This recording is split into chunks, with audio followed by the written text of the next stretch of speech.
Select किया ताकि जो सी डी है वो रिलेटेड है किससे, ए बी से। रिलेटेड का मतलब अगर हम कह रहे हैं कि सी डी ए बी से रिलेटेड है तो हम क्या कहना चाह रहे हैं, इसका मतलब हम कहना चाह रहे हैं ए इंटू डी और अंदर इन दोनों का sum B plus C is equal to reverse कर दो। अब इन दोनों का प्रोडक्ट और इन दोनों का सम। क्या ये बात दोनों क्या समझोगे बताओ, क्या कह रहे हैं, क्या ये बात ट्रू है या नहीं है? क्या ये इसके इक्वल है? दिख नहीं रहा इक्वल, नहीं इक्वल दिख नहीं रहा, हम क्यों इक्वल मान रहे हैं इनको? ये है एक्चुअल में, ये अलग है, ये अलग चीज़ है, लेकिन ये फिर भी हम इक्वल कह रहे हैं। क्यों? क्योंकि हमने सी डी ऐसा सेलेक्ट किया होगा खुद छांट कर ताकि सी डी और ए बी रिलेटेड हो। रिलेटेड का मतलब ये जो आंसर है ऐसे नंबर यहाँ पर फिट है, नेचुरल नंबर, ताकि ये आंसर सेम है। अगर ऐसा है तो क्या उसका रिवर्स, क्या सी डी भी रिलेटेड है ए बी से? बताओ इसका मतलब क्या हुआ भाई?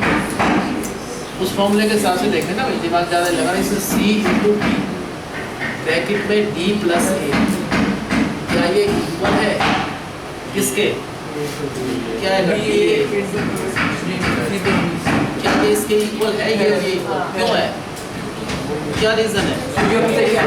क्योंकि ये इसके इक्वल हमारी सिलेक्शन का वही चीज़ यहाँ पर रिपीट हो रहा है, D A B plus C. बात तो वही है, D A B plus C equal to B C और डी प्लस ए। अगर ये इसके इक्वल है तो अंडरस्टूड है ये भी इसके इक्वल है। इसका मतलब ये क्या हो गया, सिमेट्रिक। ट्रांजिटिव का थोड़ा सा टफ पार्ट है, इसमें यहाँ तक तो ज़्यादा टफ नहीं है। आप बताइए, ध्यान से देखना भाई ट्रांजिटिव कैसे करना है।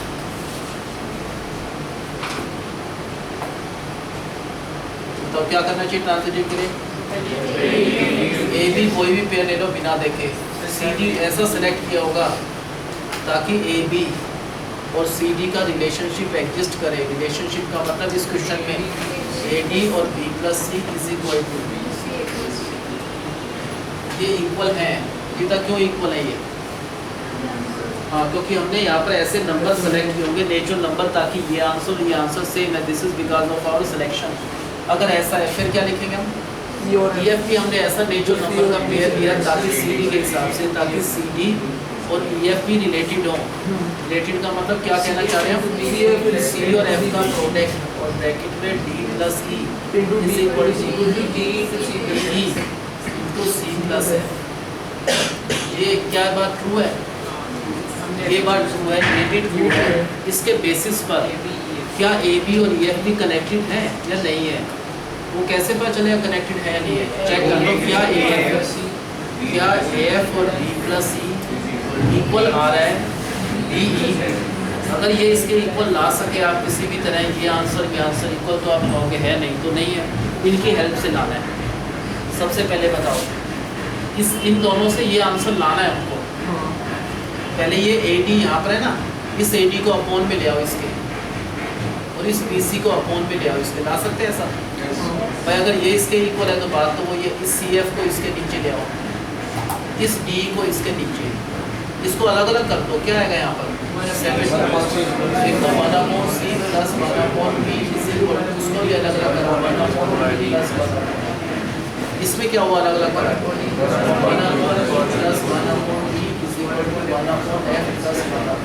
इन दोनों का sum 1/c plus 1/b plus 1/e plus 1/d is equal to 1/b plus 1/a plus 1/f plus 1/c। क्या कट जाएगा?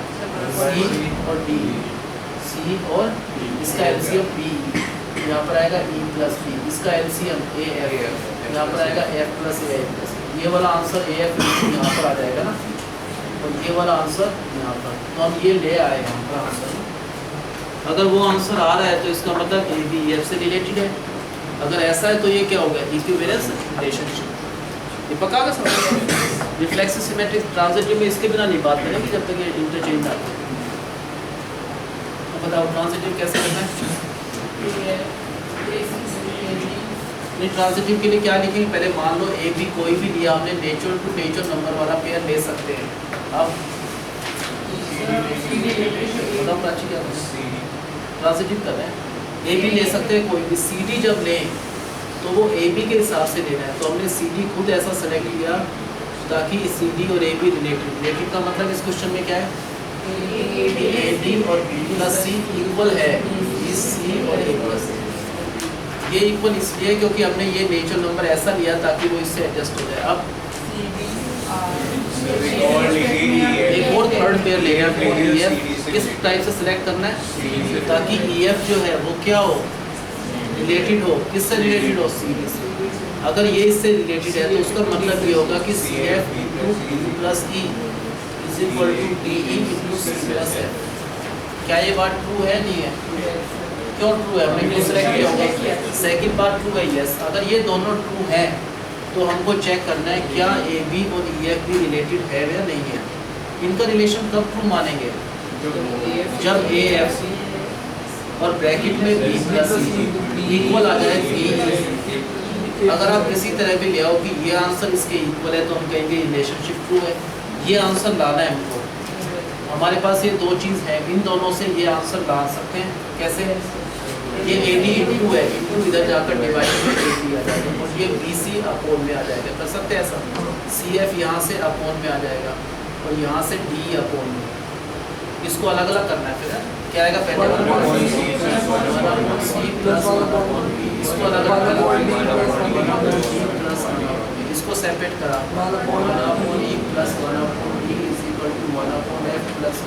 इनका सम इधर तो 1/C plus 1/B plus 1/E plus 1/B, इनका सम 1/B plus 1/F plus 1/A plus 1/C, 1/C से 1/C, 1/D से जो बचे इनका एलसीएम ले लो, यहाँ पर आएगा E प्लस D, इनका एलसीएम AF, यहाँ पर F प्लस A, ये AF यहाँ से इंटू में आ जाएगा और ये B यहाँ से इंटू।